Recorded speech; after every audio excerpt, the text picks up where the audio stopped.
people are poor because they don't work. And poor people are sick because they make bad choices. Now, if you believe me, I'm pretty sure you've stumbled into the wrong conference. And everyone else, well, I think I have your attention now. Statements like this, while really hard to hear, are a reality we all face in the work we do. Whether we're presenting to donors, board members, or legislators, our communication must always be prepared to navigate stubborn myths and dominant stereotypes about poverty and well-being. And from a certain vantage point, the possibilities of bridging the so-called empathy gap are incredibly promising today, given the communication and technology tools we have at our disposal.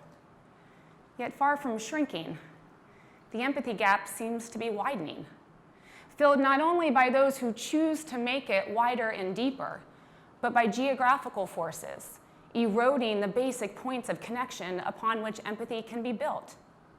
It may not be the most salient consequence of economic segregation, but the growing insulation and isolation of the movers and shakers in our communities has exacerbated an already enormous narrative challenge. How do you connect with audiences that don't personally know anyone resembling the people you're advocating for? How do you advocate for system change with people who don't see or feel the very systems you're talking about? And how do you foster inclusion and connection when neighborhood sorting perpetuates this othering of those living in poverty? I don't pretend to know where the answers to those questions end, but I do know where they need to begin. 10 years ago, my family moved from New York City to my husband's hometown of Berryville, Arkansas, a small rural farming town of about 4,000 people near the Arkansas-Missouri border. We had barely settled in when there was an accident. A 4,000-pound steel bucket fell on my husband's head while he was doing excavation work. His death would leave me pregnant and widowed with 4 small children to raise as a single mom in a state I had just moved to with no job and a $500,000 medical bill.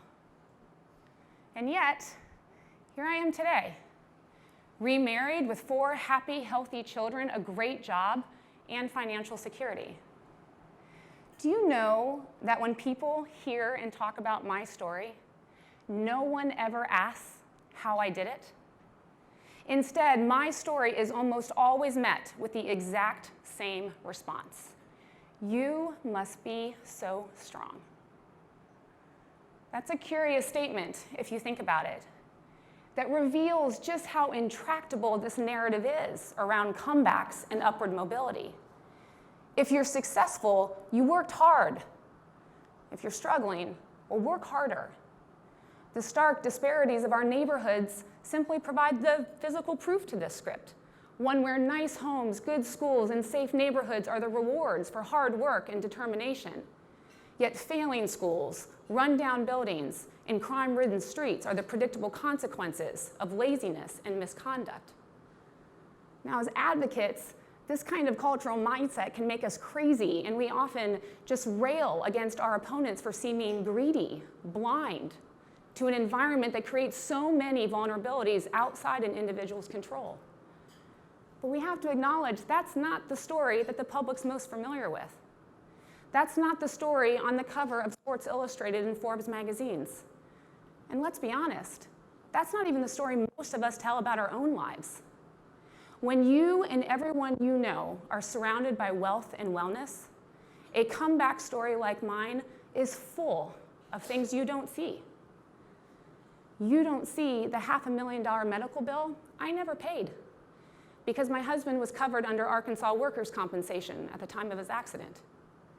You don't see the financial savings that covered all the unexpected expenses such as multiple moves and round-the-clock childcare.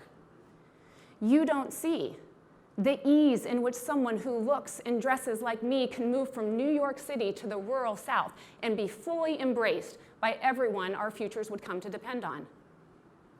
You don't see the generational wealth transfers that allowed me to buy a home and start my own business, nor do you see the low interest rates and social capital that aided my continued climb up that ladder.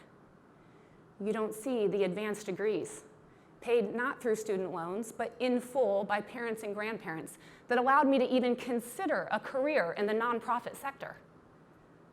You don't see the life insurance policy that allowed me to breathe deep when I could have suffocated in financial anxiety.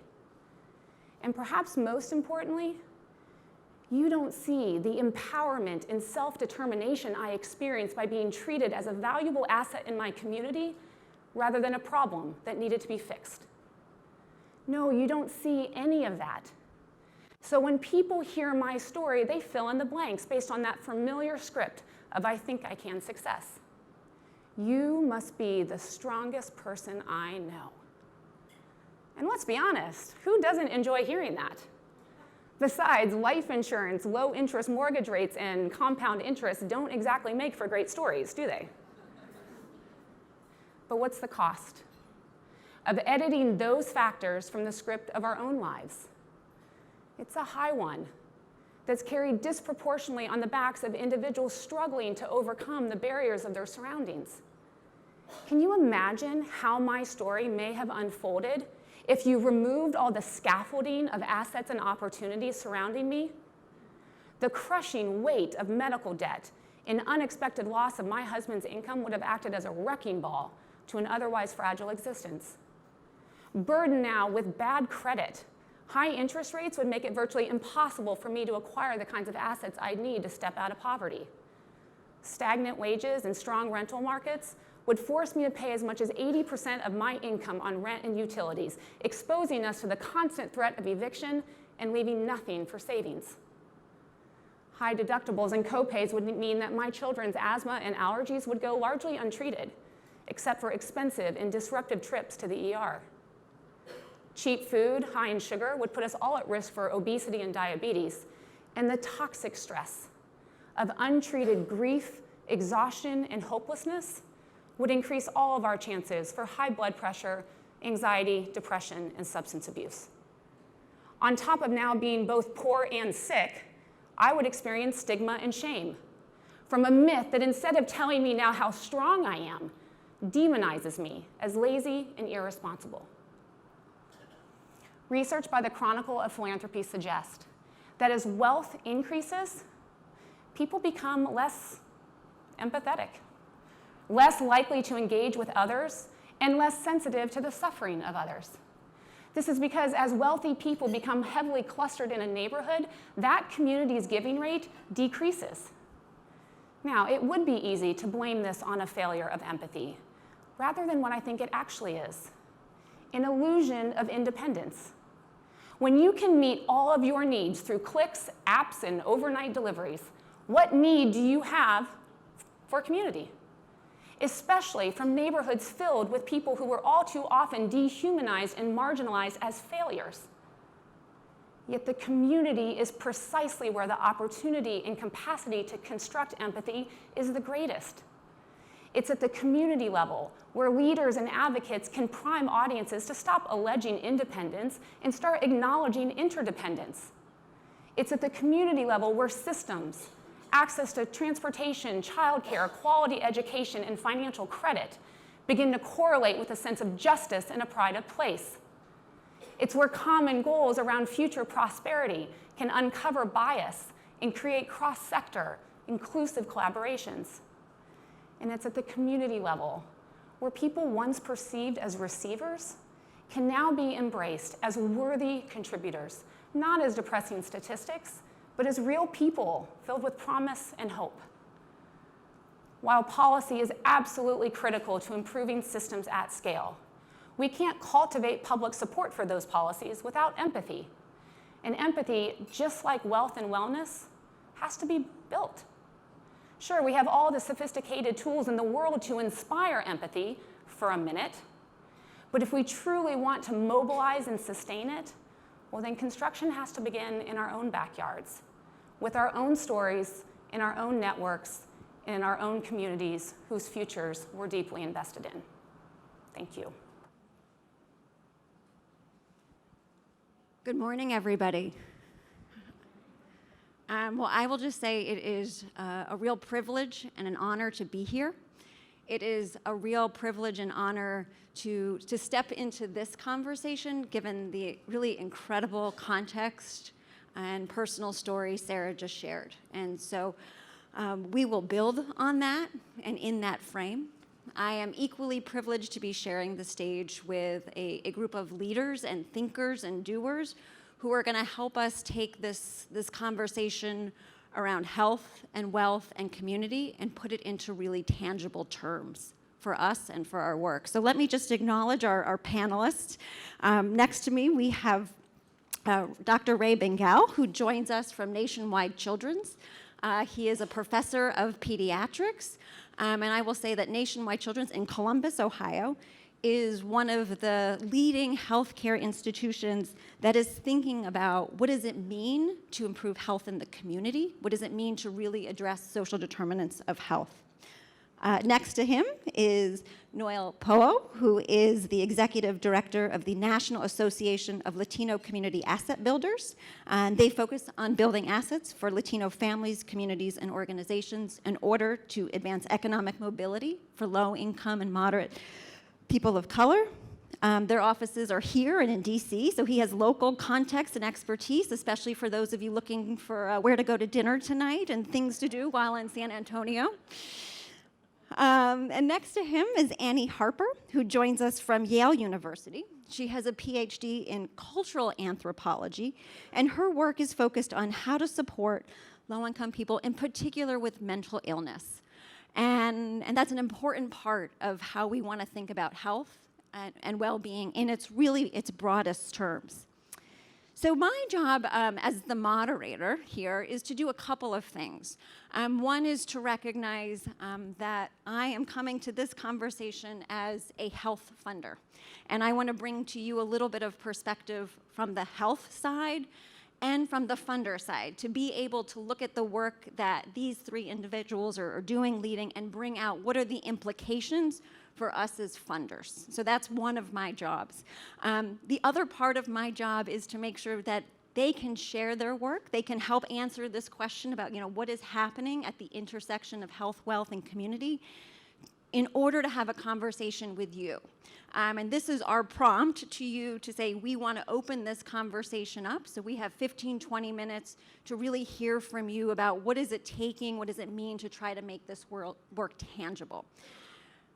The other thing that I want to bring to this is, what is it taken for us at the Robert Wood Johnson Foundation to try to make this work tangible?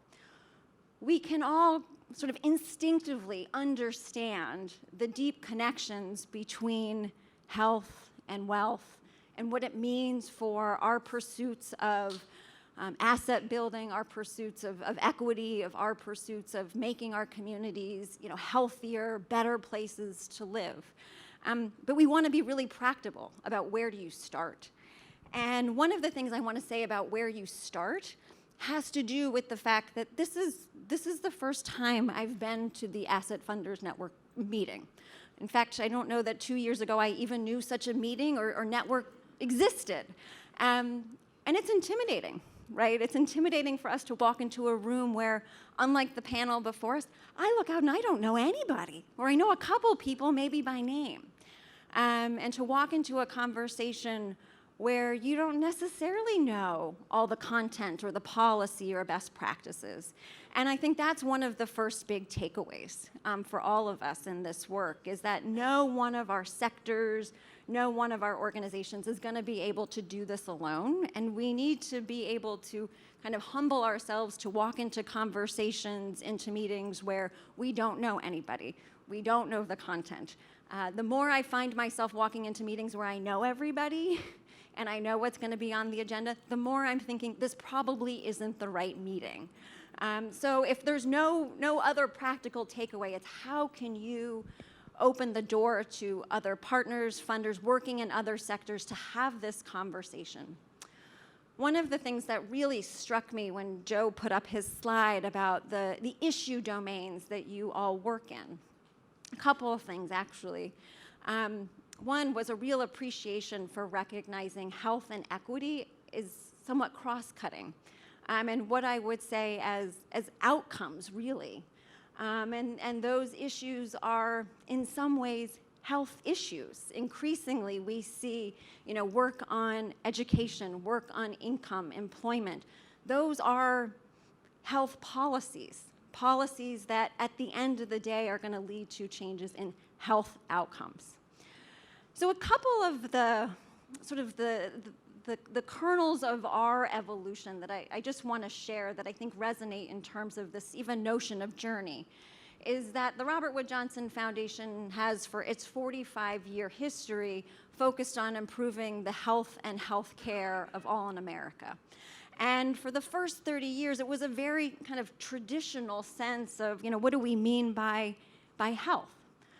What's happening in the healthcare system, delivery of care, coverage of care, the quality of that, things that we know are really important. But things that Carmen so eloquently in her talk this morning pulled out are inadequate. They're inadequate to meet the needs, to meet the goals of people and families, especially those that have faced marginalization, discrimination, and in many cases at the hand of the healthcare system. So we, about 15, 20 years ago, began to see we need to move outside of healthcare, taking on health behaviors, right? This recognition of, it's not just what happens in the doctor's office, it's what happens in community.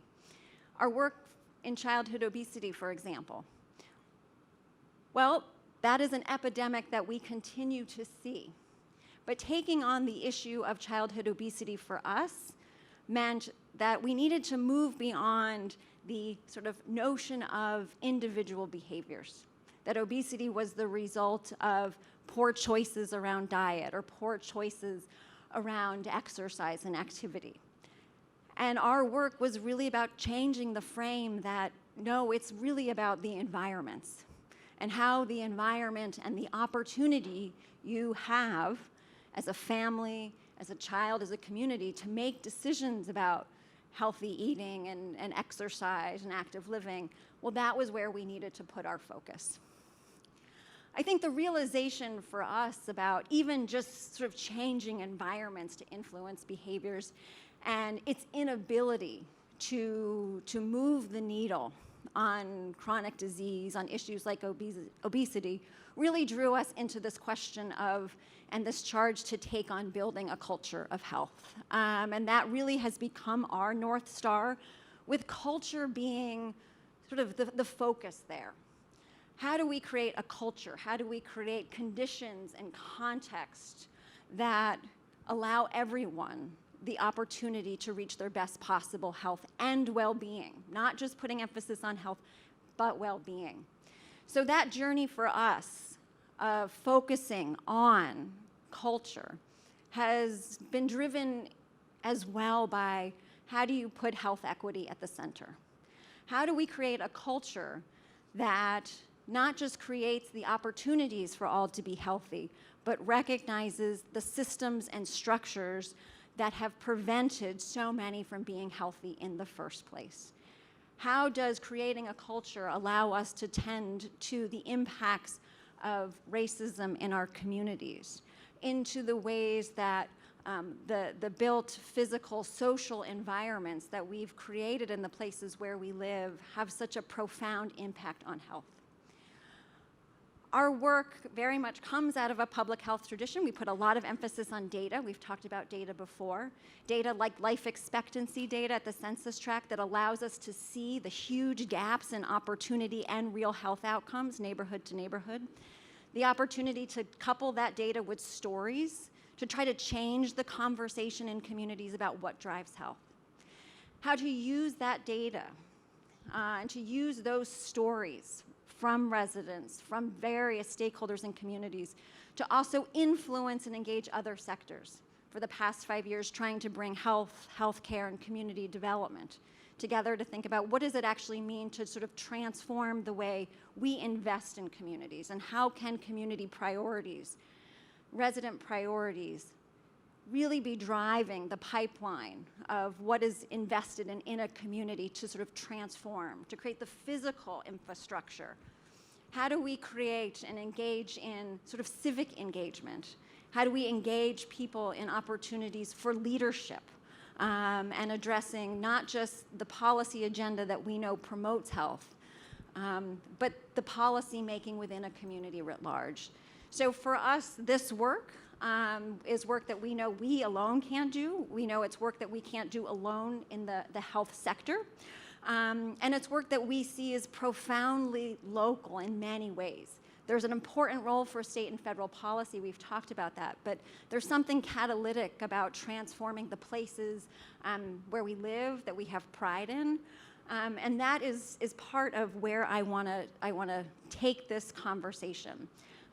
Because where we live and our communities is also where we see health and wealth and equity coming together. So with that, what I want to do is I want to now kind of open the floor to my panelists. They've been forewarned. They have a little bit of a sense of what's coming. They don't know what's going to come from you. So again, a prompt for you to be thinking about what questions you want to bring into this conversation. But I want to ask you, as you think about the connections between health, wealth, and community, what does that mean for you? What does it mean in your work? And let's use that as a starting place to get into the conversation. So, Ray, do you want to start? Absolutely.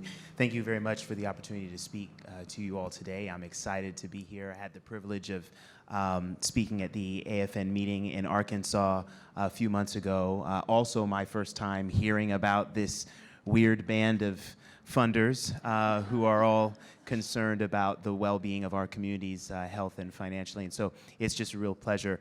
As Abbey mentioned, I'm a pediatric nephrologist in the Division of Nephrology at Nationwide Children's Hospital and The Ohio State University College of Medicine. So that means that I'm a kidney doctor, a pediatric kidney doctor. So I care for children who have kidney conditions in ICU and need dialysis and kidney transplants. So what in the world am I doing at a health and wealth conference? Well, I'll tell you what I'm doing here. Any of the things that impact my patients impact them tremendously more deeply when you think about the impact of their social determinants of health on their health outcomes. You want to talk about hypertension, which is a condition that nephrologists care for. Those of you who might not know in the audience, your kidneys do a lot of very important things for you. Later on today, I'm happy to tell you why your kidneys are, in fact, the most important organs in your body. One of the things that they do is they help to regulate your blood pressure. That's why if you have really bad blood pressure, you go and see a kidney doctor. And they do this for children as well. The childhood obesity epidemic that was alluded to earlier has begun to show itself in adverse health outcomes for blood pressure in children.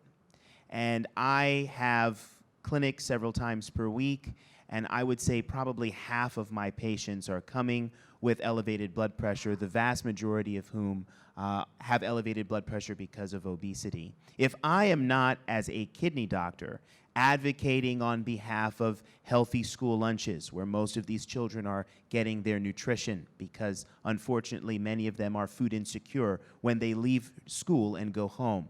If I am not advocating for safe neighborhoods where they can go for a walk like I do with my wife and my dog in the afternoon so that they can lose weight through exercise and healthy lifestyle changes, if I am not connecting those two dots, I don't believe that I'm doing my job well. And I have a challenge for you all as well in this room. Earlier Bonnie had mentioned about the importance of being involved in advocacy and community engagement, legislative work around issues of social determinants of health. I have the privilege of serving on several national advocacy committees in the area of pediatrics and pediatric nephrology particularly. I was in DC last week visiting with a congressional office which will remain nameless for the purposes of this story. But during the conversation with this individual, the staff member for a member of Congress, she mentioned that she, being a social worker prior to becoming a congressional staffer, really got it. She really understood how important it is to go upstream and to care about social determinants of health. It's just a shame, she said, that we don't have more data, that we don't have a lot of data on health equity.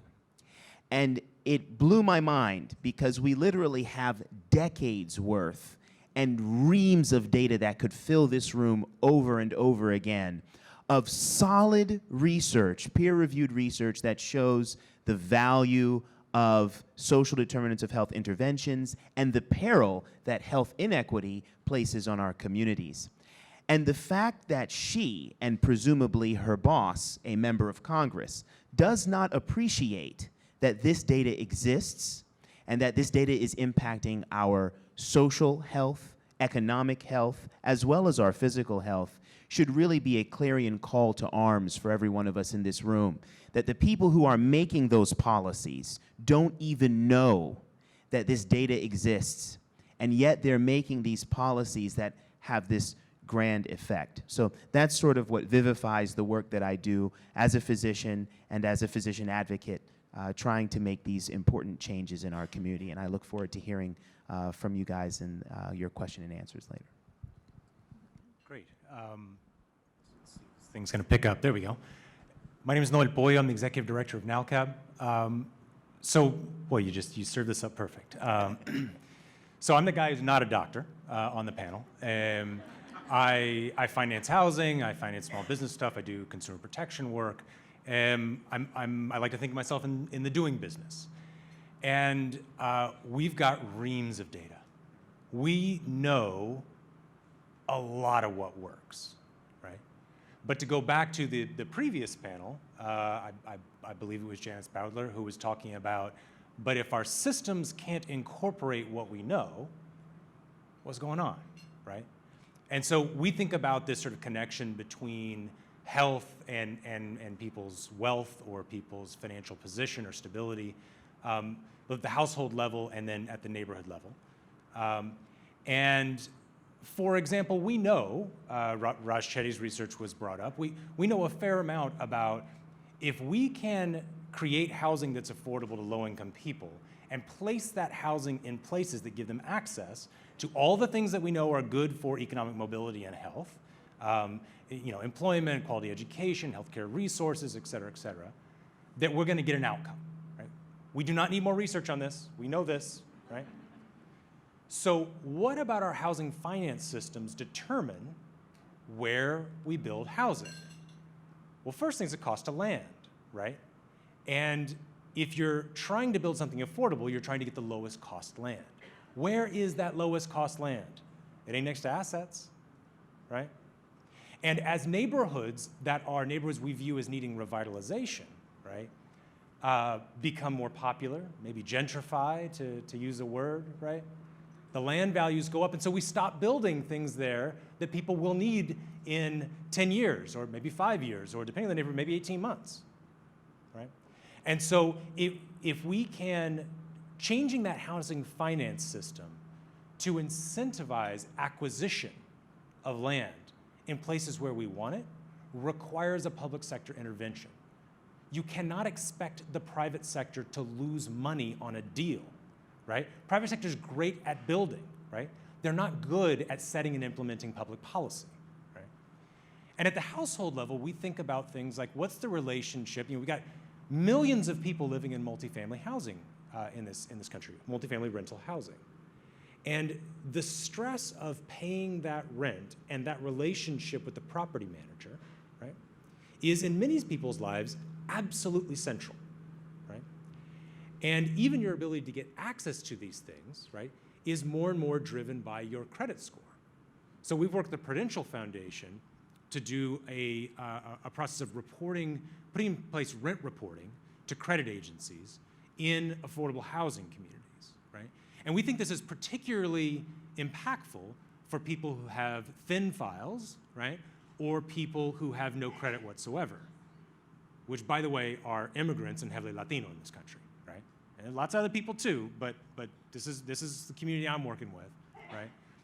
And so, we have not built into our pilot work a look at the health of these people. But what we found is that in affordable housing run by nonprofits, people who actually really care about changing these, this is not private companies that couldn't give a crap, these are nonprofits who want good outcomes. In a certain number of cases, they are only reporting negative credit outcomes from rental payments. Why? That's the default in the system, right? And when going through the process of getting a multifamily owner-operator to report data from their management system, often Yardi, a couple of others out there, their rental, tracking system, and to get that into the credit reporting system is a nightmare, right? What you need is a bunch of egghead IT guys in a room, right? So getting in the weeds around those systems, right? Intent is not good enough, right? Data is not good enough. We've got to take technical expertise. We've got to get into these weeds. We've got to roll these sleeves up. And so that's what's brought me to where I am in my career, where certainly I engage in national conversations and policy and what have you, but I'm a happy camper when I'm in a room with a bunch of egghead IT folks figuring out how we get low-income people's positive credit reported up to the system. So something to begin the conversation with. Annie, please. Thank you. Thank you for the opportunity to be here. As you said, I'm a cultural anthropologist, but I work in a department of psychiatry, which is unusual. I am a doctor, but I'm really the useless kind of doctor. So don't ask me any questions about your health.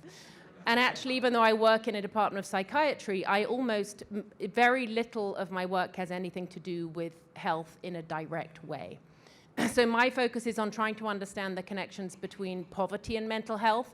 I hope not to do more research on that because, as you say, we have tons of data.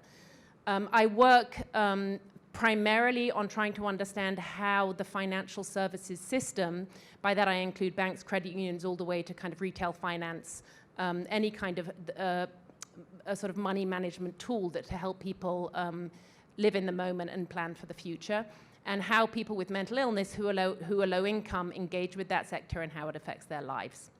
So I really focus more on finance and financial systems than people with mental illness, though all of my work as a qualitative researcher is informed by the lives of people with mental illness who are low income living in New Haven.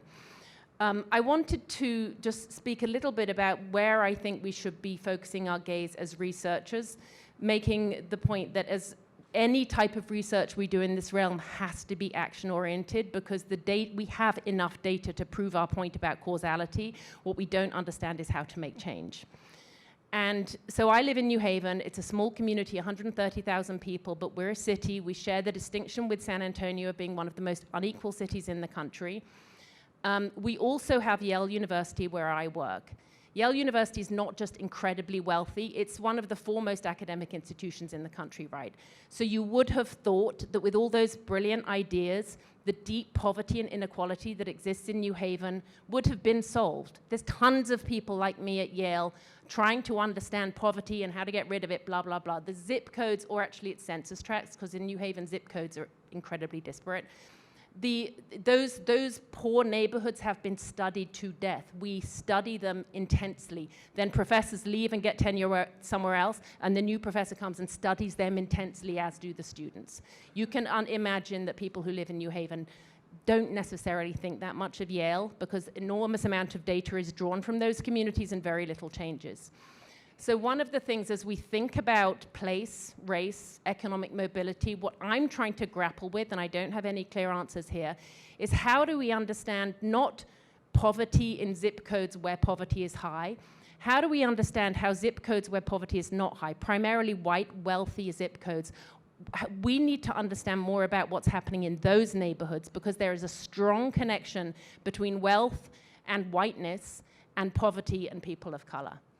And just very briefly, when I arrived in San Antonio, I'm embarrassed to talk about the city because I don't know anything about it, but based on my 1.5 days of ethnographic research in San Antonio, I decided I can't stay in hotels. I'm an anthropologist. I'm an urban anthropologist. I want to be somewhere in a community. So I booked an Airbnb. That's a problem in itself. I arrived at the place where I'm staying, 30 minutes walk away from here. Beautiful neighborhood. I started walking around thinking, oh, we could move here, right? I'm like on my phone looking at Zillow. How much do houses cost here? Because it's beautiful where I'm staying. And, you know, three-bedroom house that I walked past, a little bit ramshackle, $470,000. Like, okay, that's kind of like my neighborhood in New Haven. And then I needed to buy milk to go in my coffee. So I'm walking, following Google Maps, like, where's a store where I can buy milk? When I reach the store, the milk is organic and $7 a gallon. And so, you know, eventually I walked a few blocks in the other direction and found Family Dollar in the gas station, and I was good. But, you know, that's a problem, right? That's a problem neighborhood. And then this morning, I scooted in from a scooter outside my door all the way here. It was amazing. I was again thinking, I want to live here. But then I'm looking at the map of where are all these amazing scooters and bikes sitting. They're sitting in those neighborhoods which are wealthy. So I guess all I'm saying here is I think as we do research that's impactful around health and wealth, we need not to be just understanding the health-wealth connection in low-income neighborhoods, but understanding the wealth connection in well-off neighborhoods and how that intersects with what's happening in the lower-income neighborhoods. So one of the things I want to reflect on, that sort of in articulating these connections between health, wealth, economic mobility, you've already started to lean into sort of what the solutions are, you know, be it policy, sort of technical fixes, either in technology or technical fixes to policy in order to change the system, how we think about, you know, policy relevant research questions. I want to bring, again, Sara's context in earlier about the sort of the empathy gap and needing to kind of go over that gap and changing the conversation and the understanding about deservingness. So there's a lot that's happening here. There's also a caution, and it's a caution I heard from a colleague of mine who was meeting with, you know, a large health system, an executive there, who probably doesn't have the same experience and perspective that Ray's bringing, and said, oh yeah, the social determinants, we're gonna solve that one patient at a time. You know, the connection between health and wealth, or the challenge of poverty, we'll solve that one patient at a time. And so I think that there's inherent in that sort of the fallacy that, again, one sector, and in this case healthcare, a sector that is used to fixing things, can fix that alone, and that it's something that can be fixed sort of at an individual level, that's something that an individual needs to fix. So I want to kind of challenge that notion and say, so given that, what are the ways, or what are you seeing as sort of integrated solutions, integrated strategies that aren't just about improving health or improving, you know, economic security, but are really about kind of thinking about that holistically? Anyone want to jump in? Yeah, I can start. I think that one of the big mistakes that we make as an anchor institution is being afraid of our communities. That is exactly what we are. We are afraid of them. When we do something good for them, we go out of our way not to tell them that we did it, because we're afraid that if they knew, they would somehow be upset with us for meddling in their affairs.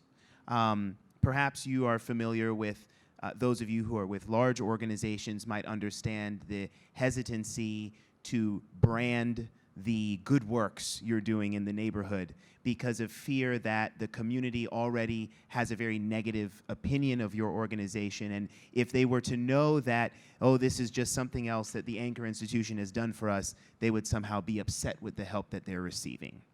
So we go out of our way to avoid our role in the work that we're doing to help them, but we also avoid our responsibility.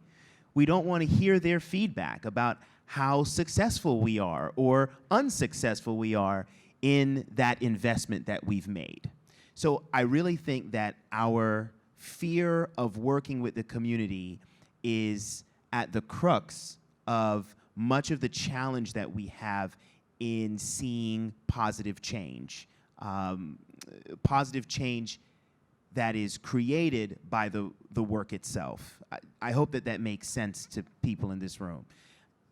There is a real need for us to connect with communities, partner with communities. I know I'm preaching to the choir in here, but you know, it's very, very vital that we partner with these communities in the development of interventions for them, because if we don't do that, then we'll continue to have these top-down efforts that have very little impact, and we'll continue to spend millions and millions of dollars. I left an institution for residency and fellowship where literally tens of millions of dollars were poured into the community.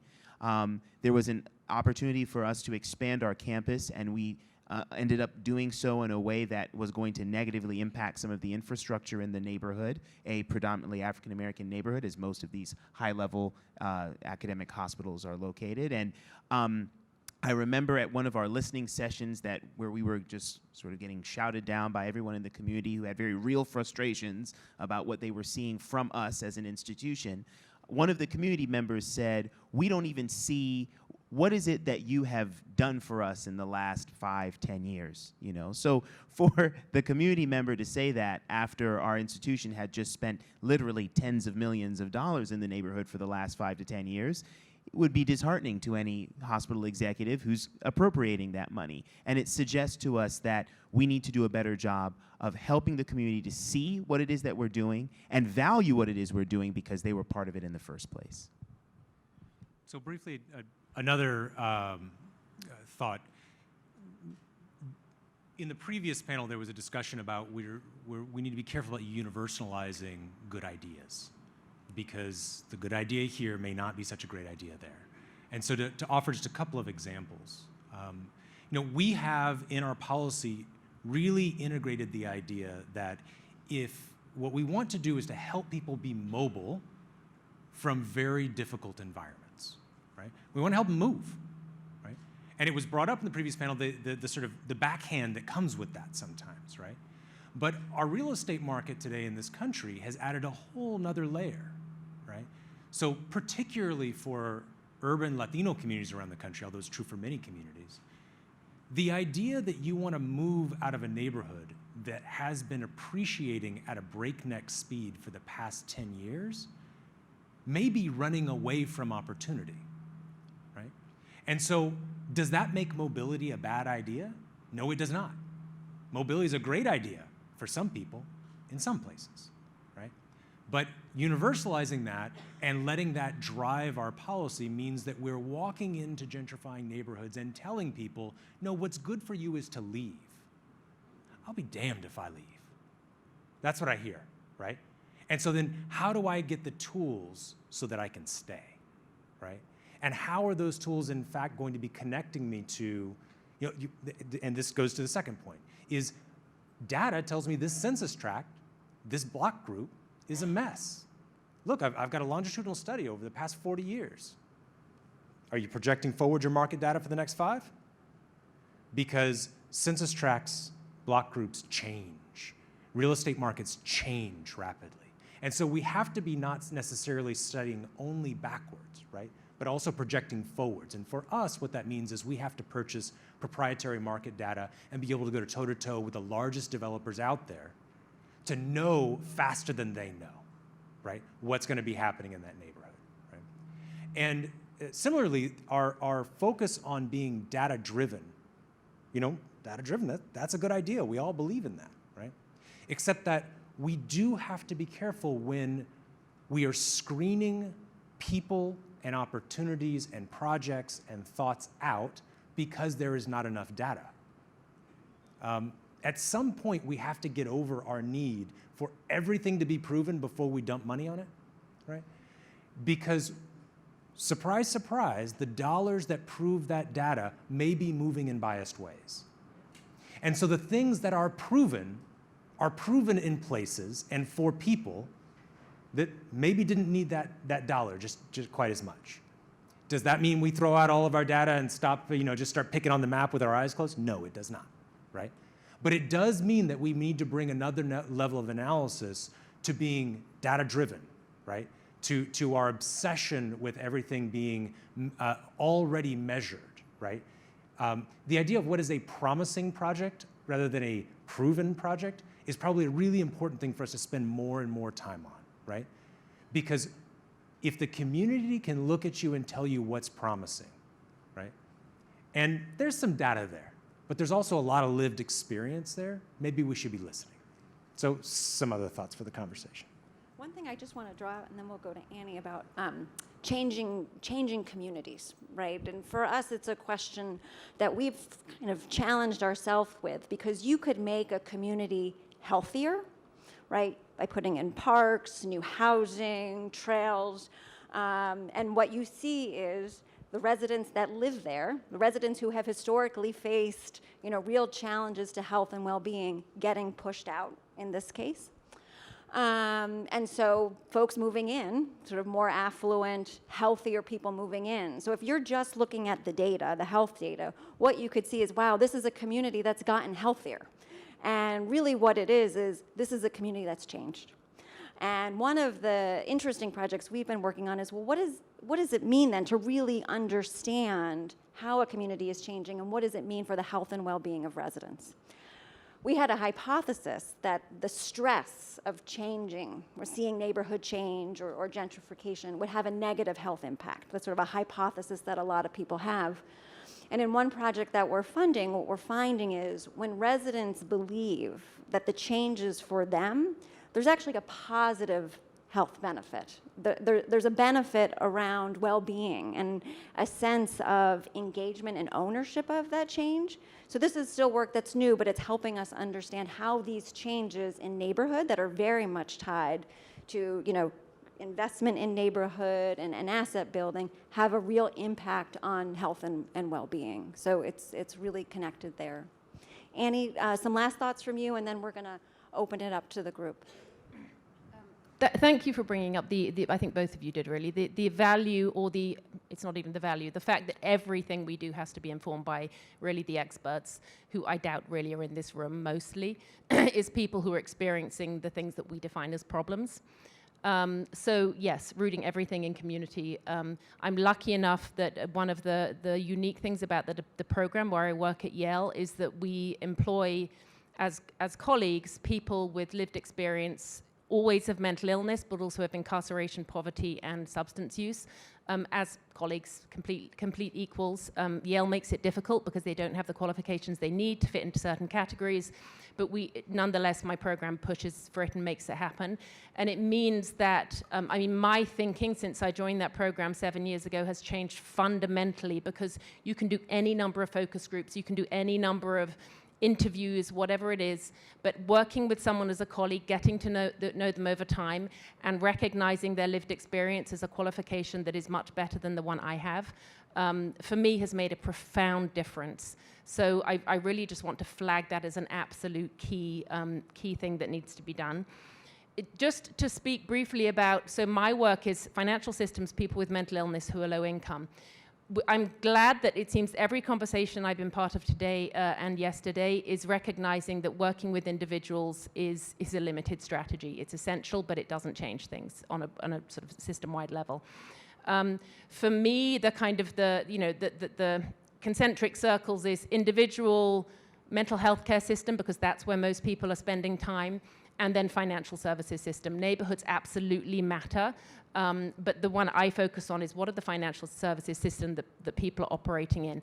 So when I do my work, which is has started with individuals, I'm always thinking about how do we help that, how do we take that work with individuals and think about how we can promote systems change. So for example, we started off by doing one-on-one financial counseling with people with mental illness, right? That's a great thing. We know that financial counseling can be helpful. We did it, and we're still doing it, and it's great. It's not going to change the world. It's going to maybe change a few people's lives. So we're also looking at the systems level. We're lucky enough to have an up-and-coming financial empowerment center in New Haven, so I'm really hoping that as that comes together, it will be inclusive of people with mental illness. More importantly, systems change means the mental health care system where people are using services and going regularly. Just having one financial counselor doesn't change things. Having all of the clinicians understand specifically those aspects of the social determinants of health which affects people's money management, that starts to make a difference. Taking it out bigger, what really makes a difference is how the financial services industry serves the people that I work with, right? So we're working at the municipal level, we're working with the banks, we're working at community level to try and understand what we can do to make a difference at the systemic level of the financial services industry. So we have Bank On in New Haven, which is in some ways like a dream come true, to have an account that doesn't go overdrawn. For the people I work with, if they have a bank account, half of them don't, all of them did. All of them pay overdraft fees to the extent that they actually sometimes have been evicted because of paying overdraft fees. So an account that doesn't go overdrawn, incredible.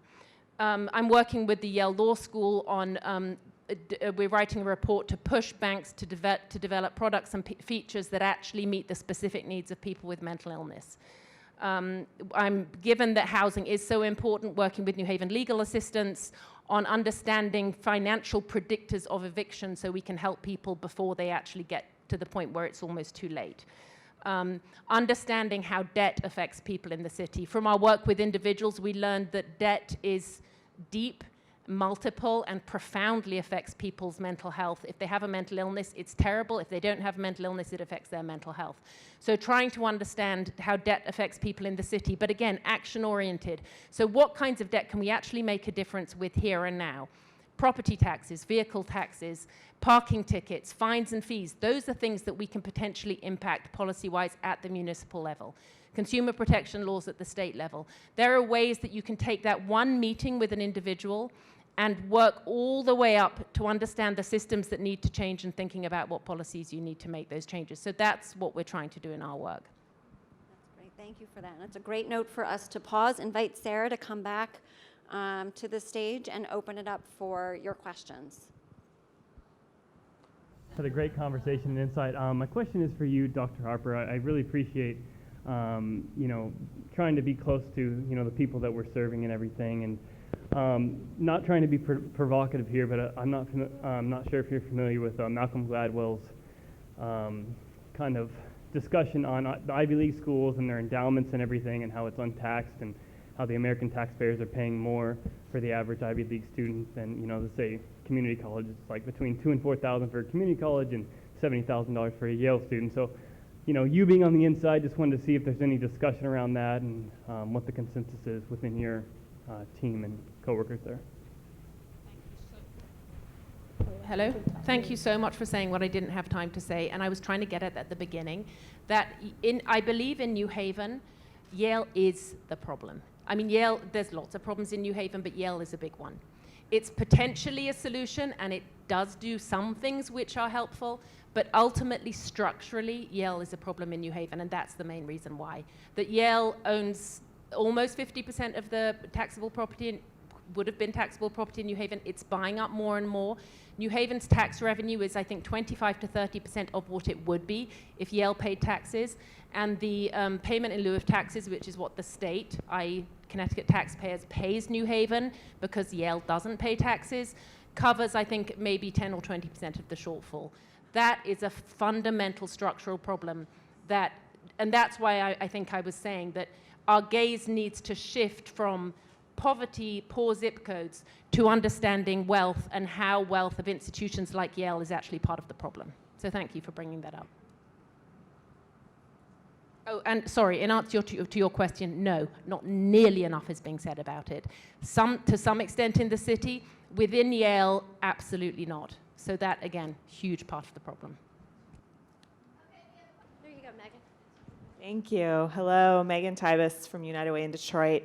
My question is for Sara. What sort of concrete and practical suggestions do you have for closing that empathy gap? It's hard enough to just get, 30 or 40 people in the same room who are even racially diverse, let alone socioeconomically diverse. And then once they are in the same room, it's nearly impossible to get them actually talk to each other. They tend to cluster in self-segregated groups. So, what really can we do to start to create cross-pollination of that lived experience to bust down those stereotypes? Yes, thank you for asking.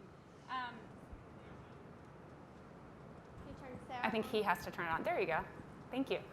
A couple things. And You know, the large capacity organizations are really diving into this narrative work, but what's trickled down to the community-based level are just tell a ton of stories about individual people and highlight how your siloed intervention is making all the difference in the world. And that's more of a kind of a funding obstacle, right? Really needing to try to bring as much attention to their single intervention in order to attract more funding. So we understand that. Two things that I really focus on with my nonprofit clients is the asset framing, right? I think if we focus on the people who don't really even know what you're doing, aren't really invested, then that's a really long game. But I don't think we've even really tapped into our quote unquote insiders, right? Our board members, our staff, our volunteers who are literally the center of connection in communities between the populations you're working with and the more affluent, wealthy kind of movers and shakers, so to speak, in that community.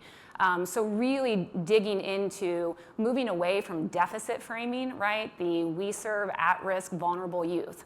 Well, you know what? That when you first hear those words, the way cognitive theory works, we've already set them up to be unworthy.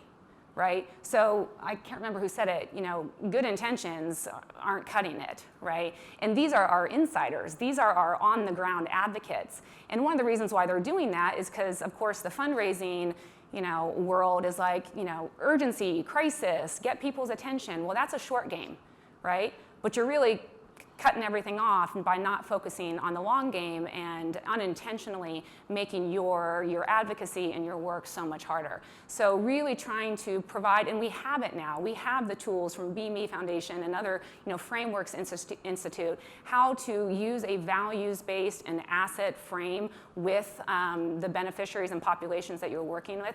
To me, that is a no-brainer. If we can throw some money, and really do some targeted communication narrative work with our on-the-ground nonprofits, then I think over time we're going to establish a worthiness frame that doesn't exist right now. I have a question right here. Oh. Well, just a brief follow on there, because Yeah. you're right on. And just an example, at NALCAB we've been pushing a hashtag Latino Economic Engine. Because you can imagine over the past 2.5 years, Latino communities have not been communicated about in the best ways, right? But it's been really interesting because the staff, the communication is there. This is a pivoting to our assets, pivoting to our strengths. I don't want to see any information on this hashtag when we're putting out information about our deficits. And once a week or once a month or something would come out, and I'd go to the staff and say, "What's up? Was I not clear?" And the answer is, you have no idea how hard it is to find stuff that we can link to that on social media makes sense to link to, that drives this narrative, right? And so both at the individual story level, absolutely, but there is such an obsession with deficit. And it's built into a lot of foundation applications. It's built into a ton of our media communication, right?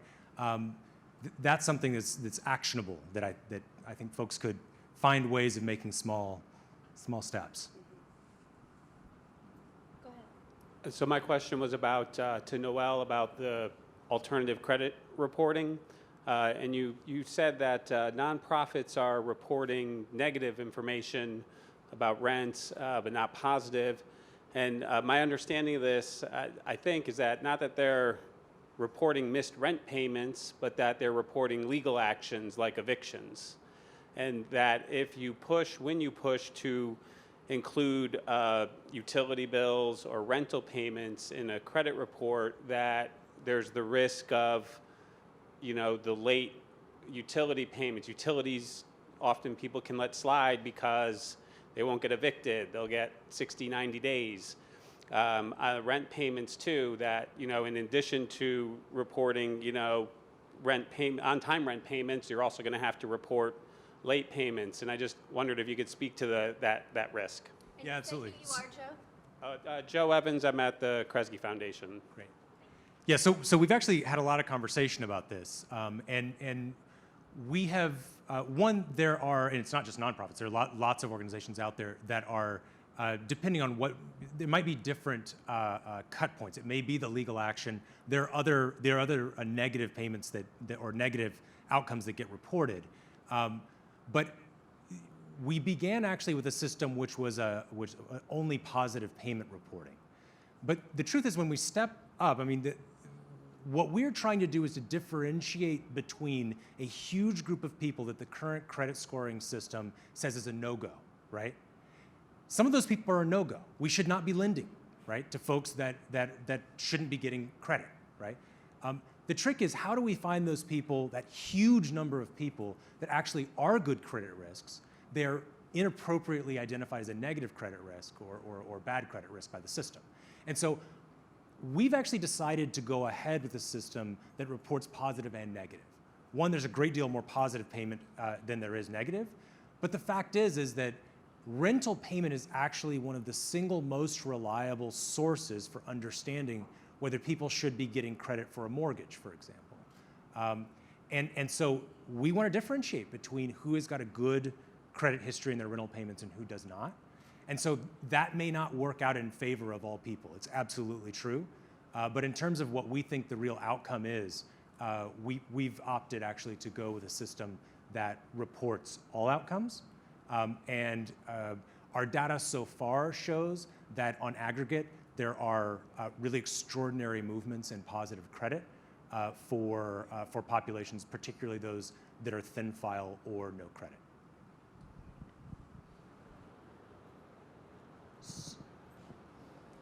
Abby, I know we're close to time. Do you want to take one more question? Sure. Okay. Go ahead. With a Please. short answer. A teaser of a longer answer later. Okay, this is Debbie Irwin from United Way in St. Louis. And this is a question for Dr. Bignall. Did I pronounce that correctly? Okay. Can you tell us a little bit more about how you've connected with community to change health outcomes? How have you as a doctor gotten involved with community to make changes? Yeah, so I am a brand new faculty member at Nationwide Children's, so I'm getting my feet wet. I'm learning how to, bill right for my patients in clinic and not commit Medicaid fraud and so forth like this. So I'm very early in my process to caveat things. But at Nationwide Children's Hospital, we have embarked on a very significant commitment to community development. It's a program known as the Healthy Neighborhoods, Healthy Families Initiative. I would encourage all of you to look into it. I'm very proud of this program. Many anchor institutions, especially children's hospitals, have similar investment initiatives in the surrounding impoverished neighborhoods. I think ours is a real standout model for a multi-pronged, community-based, asset-based approach to partnering with our neighborhood to effect change. So I'll sort of briefly overview the program and tell you a little bit about how I'm involved. There's 5 components: access to health, safe neighborhoods, affordable housing, educational opportunities, and job opportunities. And our hospital has made targeted, specific, and long-term investments in all 5 areas. On the job placement front, where I am currently involved, we have developed housing within the community. We've done it in a way to mitigate against gentrification in both the way that the homes have been renovated, the individuals for whom these homes are renovated, so either as purchasers or renters in the properties. We've developed a low-income housing apartment unit, a beautiful complex of apartment homes and townhomes, with a job training center embedded within the complex, where we partner with Chase, we partner with United Way, Goodwill, to do job training for the residents of that complex, and then place them in jobs in the community and preferentially within our hospital. Very early in the stages of some of these things yet to know outcomes with regards to health, and then how we measure it is going to be very important, what metrics we choose and so forth. But what has been key to all of this is that community members have been involved from the very beginning at every stage of the development. We involved the Kirwan Center for Race and Ethnicity at The Ohio State University College, not the College of Medicine, but the university itself, to help us with some implicit bias work to ensure that the interventions that we were delivering were done in a way that promoted equity and did not promote the inequities that, or exacerbate the inequities that we're trying to address. So that's sort of one overview of this exciting project that we're involved in. And I know there are many other similar projects, but I'm proud of mine. So. As well you should be, and as I said before, you know, we look at the work that Nationwide is doing as a real model, and actually trying to bring our board along and thinking about, you know, what is the role for health and healthcare and engaging in, you know, neighborhood revitalization. It really is a model, and I think you're also using Medicaid claims data for your patients to sort of keep an eye on the neighborhood to make sure that these improvements actually aren't pushing people out. So it's a really, really innovative in that way. So I would like to encourage you to keep the conversation going. I want to thank the panelists for bringing both kind of the perspective of health and wealth and equity together in really practical ways that I hope you found exciting. I would encourage you to continue the conversation and join me in thanking them.